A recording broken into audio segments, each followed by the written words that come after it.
खिलजी वंश 1290 से लेकर के 1320 ईस्वी तक चला। गुलाम वंश के शासन को समाप्त कर 13 जून 1290 को जलालुद्दीन फिरोज खिलजी ने खिलजी वंश की स्थापना की। तो खिलजी वंश की स्थापना जलालुद्दीन फिरोज खिलजी ने की थी। इसने किलोखरी को अपनी राजधानी बनाया। जलालुद्दीन फिरोज खिलजी ने किलोखरी को अपनी राजधानी बनाया। इसे अपनी राजधानी बनाया, किलोखरी को अपनी राजधानी बनाया। जलालुद्दीन की हत्या 1296 ईस्वी में उसके भतीजे और दामाद अलाउद्दीन खिलजी ने कड़ा मानिकपुर प्रयाग में कर दिया।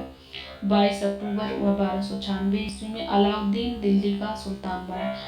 अलाउद्दीन दिल्ली का सुल्तान बना।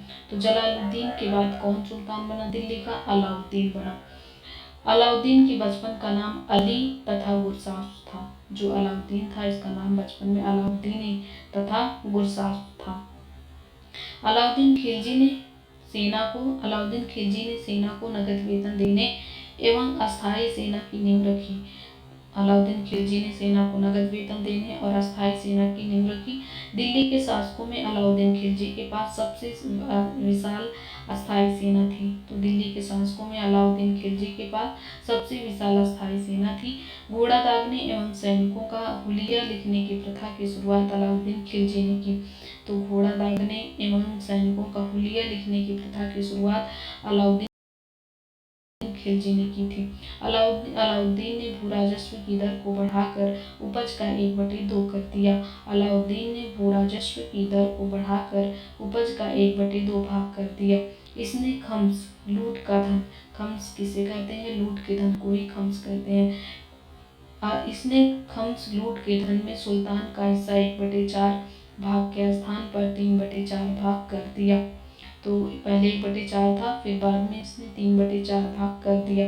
इसने व्यापारियों में बेईमानी रोकने के लिए कम तौलने वाले व्यक्ति के शरीर से मांस काट लेने का आदेश दिया। मांस काट लेने का आदेश, जो कम तौलेगा, ये जो है किसने बेईमानी पर रोक लगाने के लिए किसने कहा था? अलाउद्दीन खिलजी के समय में हुआ था। अलाउद्दीन खिलजी अपने शासनकाल में मूल्य नियंत्रण प्रणाली को दृढ़ता से लागू किया। अलाउद्दीन खिलजी ने अपने शासनकाल में मूल्य नियंत्रण प्रणाली को दृढ़ता से लागू किया। दक्षिण भारत की विजय के लिए अलाउद्दीन ने मलिक काफूर को भेजा। तो दक्षिण भारत की विजय के लिए अलाउद्दीन ने किसको भेजा था? मलिक काफूर को भेजा था। अमीर खुसरो का मूल नाम मोहम्मद हसन था। अमीर खुसरो का मूल नाम मोहम्मद हसन था। उसका जन्म पटियाले, पश्चिमी उत्तर प्रदेश में बदायूं के पास हुआ था। 1252 ईस्वी में हुआ था। खुसरो प्रसिद्ध सूफी संत शेख निजामुद्दीन औलिया का शिष्य थे। जो खुसरो थे वो सूफी संत शेख निजामुद्दीन औलिया के शिष्य थे। वह बलबन से लेकर मोहम्मद तुगलक तक दिल्ली के सुल्तानों के दरबार में रहे। इन्हें तूतिए हिंद, भारत का तोता के नाम से जाना जाता है। तो ये जो अमीर खुसरो थे, उन्हें तूतिए हिंद, भारत के तोता के नाम से जाना जाता है। सितार एवं तबले के आविष्कार का श्रेय अमीर खुसरो को ही दिया जाता है। सितार और तबले के आविष्कार का श्रेय किसे जाता है? सितार एवं तबले के आविष्कार का श्रेय किसे जाता है? अमीर खुसरो को जाता है। अमीर खुसरो को जाता है। इन्होंने ही भारतीय संगीत में कव्वाली गायन को प्रचलित किया। इन्होंने ही भारतीय संगीत में कव्वाली गायन को किसने प्रचलित किया था? अमीर खुसरो ने प्रचलित किया। साथ ही इन्होंने कई प्रकार के आधुनिक रागों जैसे तिलक, साजगिरी, सरपादा आदि को प्रचलित करने का श्रेय प्राप्त है। इन्हें हिंदी खड़ी बोली का जनक भी कहा जाता है। तो जो अमीर खुसरो थे, उन्हें हिंदी खड़ी बोली का जनक कहा जाता है। इनकी रचना है दीवान, फारसी में कविताओं का संग्रह। दीवान फारसी में कविताओं का संग्रह। नूह सिपीहर, ये भी अमीर खुसरो का है। एवं मसनवी, देवल रानी, खिज्र खां, दुखद प्रेम कथा, ये जो है अमीर खुसरो की प्रमुख कृतियां थी। दक्षिण भारत की विजय के लिए अलाउद्दीन ने मलिक काफूर को भेजा था। बाजार नियंत्रण करने के लिए अलाउद्दीन खिलजी द्वारा बनाए जाने वाले नवीन पद क्रमानुसार दीवाने रियासत या व्यापारियों पर नियंत्रण रखता था। दीवाने रियासत व्यापारियों पर नियंत्रण रखता था। यह बाजार नियंत्रण की पूरी व्यवस्था का संचालन करता था। तो दीवाने रियासत का काम क्या था? यह व्यापारियों पर नियंत्रण रखता था, यह बाजार नियंत्रण की पूरी व्यवस्था का संचालन करता था। सहना ए मंडी, प्रत्येक बाजार में बाजार का अधीक्षक होता था। जो सहना ए मंडी होता था वो प्रत्येक बाजार में बाजार का अधीक्षक होता था। बरीद, बाजार के अंदर घूमकर बाजार का निरीक्षण करता था। बाजार के अंदर घूमकर बाजार का निरीक्षण करता था। मुनैयान व गुप्तचर, गुप्त सूचना प्राप्त करता था। जो मुनैयान व गुप्तचर था वह गुप्त सूचना प्राप्त करता था।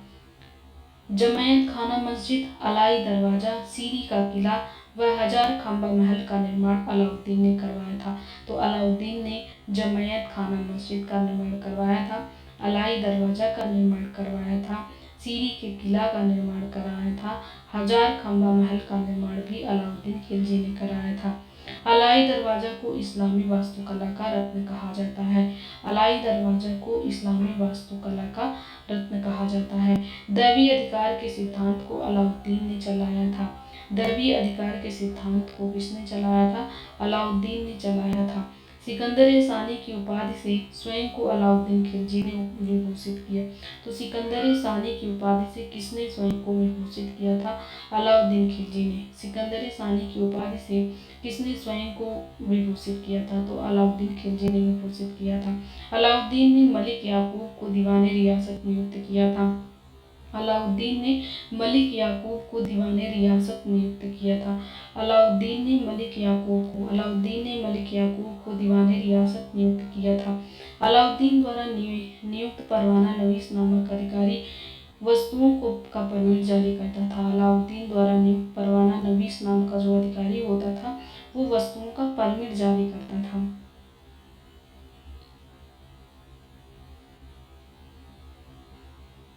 सहना ए मंडी, यह खाद्यान्नों की बिक्री के लिए सहना ए मंडी यह खाद्यान्नों की बिक्री हेतु लाया जाता था। सराय अदल, यह वस्त्र, शक्कर, जड़ी बूटी, मेवा, दीपक का तेल, अन्य निर्मित वस्तुएं बिकने के लिए आती थी। अलाउद्दीन खिलजी की आर्थिक नीति की व्यापक जानकारी जियाउद्दीन बरनी की कृति तारीख़ फिरोजशाही में मिलती है। तो तारीख़ फिरोजशाही किसकी कृति है? ये बरनी की कृति है। और ये किसके समय की है? ये है अलाउद्दीन खिलजी के समय की है। अलाउद्दीन खिलजी की आर्थिक नीति की व्यापक जानकारी जियाउद्दीन बरनी की कृति तारीख़ फिरोजशाही से मिलती है। खजाइनुल फुतूह अमीर खुसरो का है। रिहला इब्न बतूता का है। फुतूह सलातीन इसामी की कृति है। तो खजाइनुल फुतूह किसकी कृति है? अमीर खुसरो की है। रिहला किसकी कृति है? इब्न बतूता की है। फुतूह सलातीन किसकी कृति है? इसामी की कृति है। मूल्य नियंत्रण को सफल बनाने में मुहत्सिब कौन होते थे? सेंसर को मुहत्सिब कहा जाता था। नाजिर, जो नाप तौल का अधिकारी होता था, नाजिर की महत्वपूर्ण भूमिका थी। राजस्व सुधारों के अंतर्गत अलाउद्दीन ने सर्वप्रथम मिल्क, इनाम एवं वक्फ के अंतर्गत दी गई भूमि को वापस लेकर उसे खालसा भूमि में बदल दिया। तो उसे किस भूमि में बदल दिया? उसे जो है खालसा भूमि में बदल दिया। और कैसी भूमियों को खालसा भूमि में बदलता है? मिल्क, इनाम एवं वक्फ के अंतर्गत जो दी गई भूमि थी उसे वापस ले लेता है और उसे खालसा भूमि में बदल देता है। अलाउद्दीन खिलजी के द्वारा लगाए जाने वाले 2 नए कर थे। पहला था चराई कर, दूसरा था घरी कर। चराई कर जो दुधारू पशुओं पर लगाया जाता था, घड़ी कर घरों और झोपड़ियों पर लगाया जाता था। अलाउद्दीन खिलजी के शासनकाल में 1297 से 1306 ईस्वी तक मंगोलों के 6 आक्रमण हुए। तो मंगोलों को कुल कितने आक्रमण हुए? 6 आक्रमण हुए।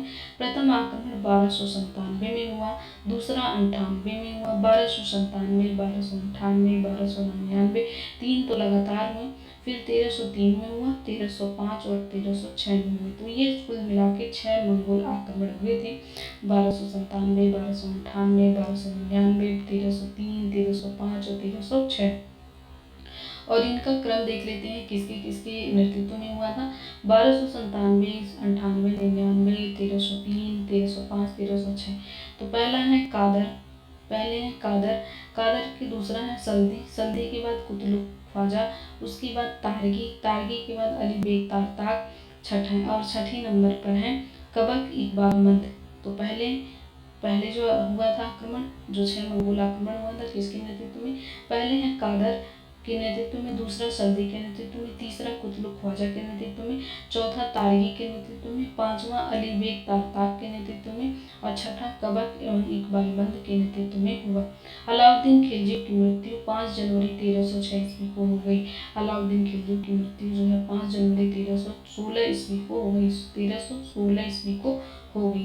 कुतुबुद्दीन मुबारक खिलजी ने 1316 ईस्वी को दिल्ली के सिंहासन पर बैठा। इसे नग्न स्त्री पुरुष की संगति पसंद थी। अलाउद्दीन खिलजी के बाद उस गद्दी पर कौन बैठता है? मुबारक खिलजी। कौन बैठता है? मुबारक खिलजी। ये जो मुबारक खिलजी था, इसे नग्न स्त्री और पुरुष की संगत पसंद थी। मुबारक खिलजी कभी कभी राज दरबार में स्त्रियों का वस्त्र पहनकर आता था।